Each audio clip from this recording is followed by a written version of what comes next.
I am Daniel Lucas, and welcome to Book 101 Review. Book 101 is all about the books that I read for the last 40 years. And today I have my special guest. He is a Vision Alchemist, two-times best-selling author, founder of the Global Entrepreneur Collaborator, or Collaboration, no other than Mr. Chad Jenkins. Very good to see you. Yes, welcome on Book 101, Mr. Chad. And can you please introduce more about yourself that I missed? Oh yeah, you wrapped it up. So definitely a serial entrepreneur with about 50 plus organizations in my wake. Over that time period, I figured out exactly what I was doing to be able to identify the value creation opportunity that empowered me to start so many organizations or companies. And it was the keen awareness of friction that drives a lot of behavior inside of organizations that they're just not paying attention to. And then a couple key questions, one of them being a catalyst to make us all think bigger. And it comes down to exactly what the book cover that you're showing here and the book title is, Just Add a Zero. So it was the awareness that we're all not thinking big enough. And if we would just ask bigger questions, we would have bigger answers and therefore bigger outcomes. So today, you mentioned the global entrepreneur collaboration called the Collab. Everything I do is a collaboration where I leverage, an example, Mr. Daniel's vision, capability, or reach, and combine it with my or someone else's vision, capability, or reach, and it helps them grow like no one else in their industry. Mr. Chad, thank you so much for sharing your knowledge and wisdom to the world. Hoping for more and more empowering books like this to come. Just Add a Zero. Tell us what all this all about. Okay. So Just Add a Zero was the awareness that everything that you see right now in front of you, no matter where you are on the planet, it all started in somebody's imagination. The further awareness that whoever came up with the idea did not make that idea real, nor did they make it recur without a collaboration. So if that is true, and we all were factory installed by our creator with an imagination, this is where all our ideas come from. What's the difference in the people that make those ideas real and recur versus the ones that just have ideas and they get away? So it led me to write this particular book because that is the way in which I think. Some of the fundamentals I've just shared with you, I have no obstacles that I cannot overcome because it's all a collaboration in the first place. All of the obstacles that I see preventing me from taking those ideas that I have and making them real and eventually making them recur is leveraging the power of collaboration. So the Just Add a Zero is to empower people to think big enough so that the first thing they think is there's no way I could do this by myself. And the reality is they've never done anything by themselves. When we're born, we have absolutely nothing. We collaborate with our family to even survive. But somewhere along the way, we stop thinking big and we start just bowing down to the conventions and competing for growth. So everything chalked in and written about in Just Add a Zero empowers the individual, whether you're an entrepreneur, which is exactly what I deal with all over the world, or if you're working in a major enterprise. You yourself have vision. You know how things could be better, but you don't take action. When you're empowered with the idea and the knowledge that the action that you want to take is finding the other person who has capabilities, but they don't have your vision, and collaborating with them on bringing that idea to reality. That's why I wrote it, to empower people.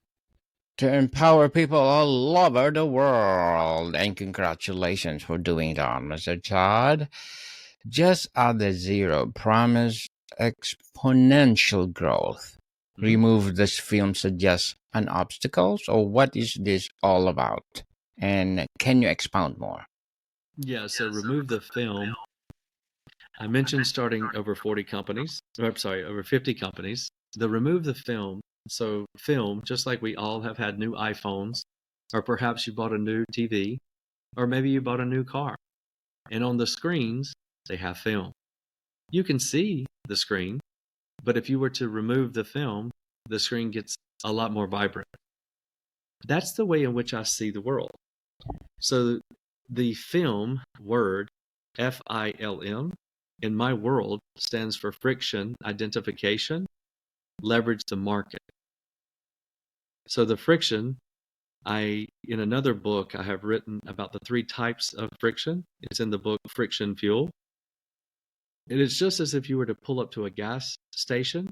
You have regular fuel, you have plus grade fuel, and you have premium fuel. If you were to really look at all the companies that exist today, they were born out of the awareness of a friction that was impacting a certain amount of people, and they had an idea for a solution. And if they created that solution, somebody in their due diligence team figured out how many people they could actually help with their solution. So friction identification, leverage the market, seemed to be a very easy concept for me as a young person and kid who grew up on a farm in South Carolina, where it's not a very major metropolis, it's a farm. I had to figure out how I could become like these companies that I saw all around the world. What was the secret sauce? What was the formula that empowered them to create value and to grow bigger than others? And I figured it out. Friction drives all the ability to create value for someone else. If you become aware of the friction, if you, your personal self, have ideas on how things could be better, if you validate the leverage the market side, is to say, if I come up with a solution after I've identified this friction, how many people will it help? So I've used that particular strategy to create all these companies. I use it every day. There's frictions in industries that no one is creating a solution for. I call that premium friction. The frictions that most people react to, I call mid-grade, just like plus fuel at a gas station. Those plus frictions are capturing the complaints of the clients that you serve and reacting to those, creating more value, and they continue to pay you money. That's wonderful. The last type of friction, the one that doesn't pay very well, it's the friction that everyone is reacting to. Perhaps you don't have money for payroll. Perhaps you're not going to make it on time. Perhaps you're standing on a train track and there's a train coming. If you don't get off, you're going to get ran over. That's a friction. And you will react to it. The real friction, the sexy friction, as I like to reference it, is premium friction. The premium friction is the type of friction that you may recognize in your job, in your industry, perhaps in your company. And no one has a solution. Also, at this moment, no one's complaining about it. But you have picked up on it. And if you do that and create a solution after you have validated the leveraging the market portion of remove the film, how many people can I serve if I create this solution? You now have empowered yourself to create a business that doesn't exist today. You are in a market of one. And you can price it the way you want and grow like no one else because you don't have any competition. So oftentimes I have recognized that people want to complain a lot. They don't want to come up with a solution. This remove the film is a mechanism or a formula to empower each and every person to react to those frictions that they see, leverage the market, and build companies or organizations or even services and reach their full potential. Full potential indeed. And Mr. Chad, why is collaboration specifically the key to exponential 10 times growth rather than just incremental improvement? What is the psychological shift required to believe this? It's a return to the building blocks of humanity. First, I think it's a great question. We have all, starting in the third grade of conventional school, grade school, been taught to have convergent thinking, not divergent thinking. Before that time, if you all can think back, you may have been playing with little army men or perhaps the Disney princess. And in your mind, that was real. The hill was real. They were going to overtake it with all the little army men or the tanks. Or the princess was actually having some tea with you. And we remember that. But as you got a little bit older, they want us to make the same grades on a math test as each and every other person. And that's not the way we're wired. As a kid, we were told, you're made unique. You can be anything that you want to be. All of the parents tell their children that. The challenge is no one helps them with how to activate that uniqueness. But if you think back all the way to the beginning of humanity, when we decided that I did not want to get eaten by the lions and tigers, perhaps I would collaborate with Daniel and we would not get eaten by the lions and tigers. That was a collaboration. But as I mentioned, along the way, and I feel like it's really driven by the concept of man managing man, teach them to compete. Because if you collect them and combine them together, no one can defeat them. And I'm saying, hey, here's a novel concept. Let's return to what we know works. I am unique. My mom was right. So was yours. But if we'll focus on what makes Daniel unique and what makes Chad unique, and then let's ask a crazy question. What happens when we combine the uniqueness of Daniel and the uniqueness of Chad? So now you're starting probably to see a pattern. If you recognize friction in an industry, or perhaps you've already taken action on that, you've created a company, maybe you have a small business, and you're trying to grow by 20 or 35% a year. In the conventional US, if you grow more than 35%, you are considered a high growth company. Why? Why don't we just double every year? And the first thing that people say is, oh, I can't do that because. Great. We know why they can't do it. It's a lack of vision, it's a lack of capability, or it's a lack of reach. If you had the knowledge of how to do it, you would be doing it. If you already had the capabilities, you would be doing it. And if you had the trusted relationships or reach, when you created that, you could sell all that you wanted to do. But you don't have those things. Now you have options. You can do it the conventional way, and you can scrape all your money together. Maybe you go get a loan, and then you can pay for somebody else's what? Vision, capability, or reach. But if you take a step back and understand that that money that you went to borrow is nothing more than a capability, because the only thing that you can do with cash is pay for someone else's vision, capability, or reach. So if I can go to the person that has the capability that I need to grow by 100% in my small business, or perhaps I don't know how, and I go and work with somebody who has excellent and unlimited vision. Sometimes they call them mentors. Or perhaps I go to the person who has the credit card number on file. Remember, it is 2025. There's a lot of entrepreneurs on the planet. I realized somewhere around 2020, all the businesses that I own, every client I'd ever want for those businesses, there was another entrepreneur who already was known, was liked, and was trusted by those clients to the point they probably had their credit card number on file. So if I were to consider leveraging the art of collaboration and collaborate with that entrepreneur who already had the vision of how to do what I wanted to do, or maybe they had the capabilities that I didn't have to make my vision become a reality, or perhaps they already had all the clients that I wanted for this new business to the extent they had the credit card number on file. So I could spend all the money, remember, money being a capability only, I could spend all the money to get those clients who the other entrepreneur had credit card numbers on file. And maybe after 3 months or 6 months or 9 months, they knew me.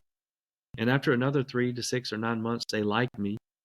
And perhaps after another couple months, they ended up trusting me. And finally, they did business with me. Or a novel concept would I could be collaborating with that entrepreneur who had a wealth of clients and they already had the payment method on file. And perhaps I would say, Mr. Joey, we'll pretend that this entrepreneur's name is Joey. If any of the people who know you, like you, trust you, would like to buy my product or service, anytime it happens, you get 10% of the revenue, I get 90. I could do that deal in the morning between 8 and 9 a.m. And for the rest of the day, perhaps I'd done my homework, I could do 4 more deals like that. How many do you think I'm going to sell in the first 30 days doing it my way versus the other person who's trying to figure out the marketing plan? I would argue that I would have much more an exponential outcome than the person that did it the conventional way. Because you see in my scenario, I did not spend time on coming up with a marketing plan, nor did I spend time on interviewing marketing companies, nor did I spend time on reviewing the monthly reporting from that marketing company to know that it wasn't right. But in 2 months, as everybody has been told, the phone's going to start ringing. In my scenario, when the phone rang, it meant that I had a sale. I received 90% of whatever the revenue is, and I gave Mr. Joy 10%. But in that same day, I created 4 more collaborations. Now every time the phone rings, I'm paying one of 4 people. But every time the phone rings, I'm getting paid. This is fundamental. And I mentioned that it's based upon the building blocks of humanity. But we don't have this taught to us in schools today. Maybe in the future, I'm going to create a collaboration with other collab partners around the world who already have education for school systems, and we'll create a school that teaches this type of framework. But it's really a return to where we came from. It's not an evolution too. Mr. Chad, how does the philosophy of collaboration you teach differ fundamentally from traditional networking or strategic partnerships? It's a great question. Whenever you partner on something, we're going to go do something together. When we enter into a collaboration, we become something together. Fundamental differences. The collaboration does not exist in this example. If Daniel doesn't show up or if Chad doesn't show up, there is no collaboration. But if it's a partnership, we had to go and create a partnership agreement. We probably went and drafted a buy-sell agreement. We may have even gotten buy-sell insurance. It's way different in my world than it is the convention. It's a key difference between partnerships and collaboration. Mr. Chad, as an author or best-selling author, Vision Alchemist, founder of the collab, what are your short-term and long-term goals? So my short-term goals, today we have an average between 20 and 50 entrepreneurs that are joining the collab so that they can begin to leverage the power of collaboration. In the collab itself, we have hundreds of entrepreneurs represented from all over the planet. So it truly is a global collaboration. And I learned a long time ago, similar to many of the themes that we talked about today in our conversation, that the only thing I can do is give what I have been given.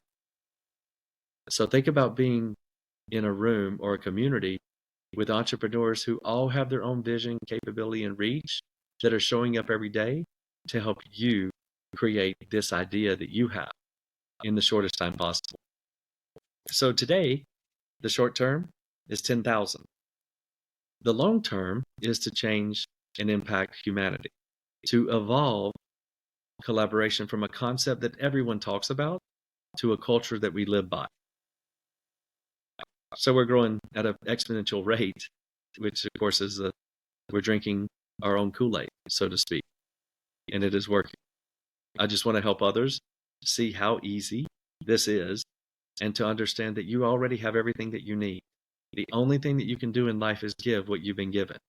But when you show up with a go-giver attitude, not a go-getter attitude, when you're in community, you don't have to worry about what you're going to get because you've got a ton more people doing that. So let's say that when I am successful in my passion and my purpose to evolve collaboration from a concept to a culture, and you perhaps have 8.2 billion people on the planet that show up tomorrow wanting to give what they've been given to Daniel to help your ideas become reality. And you're doing the same for them. Think about where humanity would be then. Good luck to your goals, Mr. Todd, and looking forward for more success. And what would be your piece of advice for those people out there who want to be like you? To know that you have all that you need, to understand what your vision, these ideas that you have, write them down. The only thing that's holding them back from becoming a reality is you sharing them with somebody who has the capabilities or the reach to make your ideas become real and recur. And by the same token, understand your capabilities. Show up to give them. And the reach, everyone who hears this has a trusted group of relationships. That trusted group of relationships that you have is exactly what someone else needs for their idea to come to life. So show up to give. Thank you for that advice, Mr. Chad. And can you please recommend a book or books that influence your journey? Oh, absolutely. Influence by Robert Cialdini, one of the Hmm. best books. I do go back and read it. I'm a big trying to understand the psychology of the way that we think, hence the collaboration piece, and to really understand what is the secret formula to success. I figured it out. It's collaboration. So the Robert Cialdini is to help me communicate it clearly because that doesn't come very easy. Uh, that's obviously one of them. How to Win Friends and Influence People is another key one, and the list goes on and on. I'll tell you one that is very recent, and it complements Just Out of Zero, but Dr. Ben Hardy is a much better writer than I am. And his newest book, which is The Science of Scaling, in that book, he talks about having impossible goals and impossible deadlines. So if you think about it, just adding a zero to the revenue that you want to do is 10 times growth in your business. First thing you're going to tell me is you can't do that. And by the same token, if you tell me how long it will take you to do that, the first thing you're going to tell me is you can't do it in a tenth of the time. And I'm here to tell you, yes, you can. It's all a collaboration, as it has been since the day you were born into this world.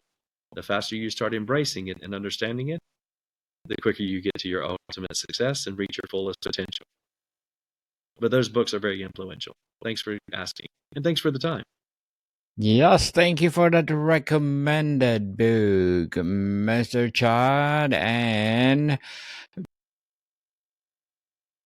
how the personal zero can this zero philosophy be applied to personal growth and career advancement, not just business revenue? Yeah, so on the personal side, you all have goals. And if you were to think about how big those goals are and add a zero to them, let's say on a personal side as well, you're going to say that you're going to go somewhere with your child this weekend. It's a Labor Day weekend. If you were to grade this event that you're going to go to, a zero is going to be a really bad experience. A 10 is going to be a great experience. Once you grade that experience, ask yourself one question. How could I make it a 700 if it's a 70? Or if it's going to be an 8, how can I make it an 80? Or if it's going to be a 10 out of 10, how can you make it 100? The thing is, you have the ability to do so. You were just not asking a big enough question. And the just out of zero is always a mechanism that you can do just by simply giving a grade to something future or something you're about to embark upon an experience or an engagement, and just grade it. And then ask yourself one question. If I added a zero to this number that I just graded this experience, what would I have to do to make it 10 times better? You'll be surprised what ideas you come up with. It's all in there. We just need to ask the right question. Well, before we wrap up our discussion for today, Mr. Chad, I'm inviting you to please do listen to my other podcast, people, my other podcast, because my abstract essay is already in fifth season, abstract poetry in second season, and my book 101 review in fifth season too. Comedy 101 in second season, and my food 101 in fifth season as well. Geography 101 in fourth season, and my baby podcast, Law 101 and Mental Health 101, Love Letters in third season, and Movie 101 Review and Music 101 in fourth season, and Science 101 and Sex 101 in its first season. Please listen to them wherever you listen your podcast. So, Mr. Chad, if you could leave the audience with one fundamental principle to remember about exponential growth through collaboration, what would it be? It would absolutely be show up every day with the intent to give what you've been given. When you focus on how what you've been given can impact someone else, and you ask one question applicable to collaboration is how we're going to split the outcome if anything happens. You can move at 100x speed, not 10x, and certainly not 2x. We've been trained to figure out what we can get out of our engagement. No time in our past have we been thinking or trained to figure out how we can give what we've been given and just split the outcome of the impact. That's what I would leave you with. Because you can do it no matter where you are, right now, today. Right now, today, people, stop procrastinating and just do it. And Mr. Chad, thank you so much for sharing your knowledge and wisdom to the world. Thank you very much. Yes, so can you please invite our listeners to support your books, your advocacy, or whatever projects that you're doing right now? Yes, thank you. You can find us at seedspark.com. Of course, justaddedzero.com. You can find the book, and we're quite active on LinkedIn with this type of methodology. So thanks so much for the opportunity, Daniel. Yes, people, let's support Mr. Chad Jenkins, because if you support him, for sure, more and more empowering books like this to come, more and more empowering advocacy to come. So, Mr. Chad, thank you so much for your time. Thanks so much, Daniel. Have a great day, sir. More to come, people. See you soon. Thank you, sir. You are more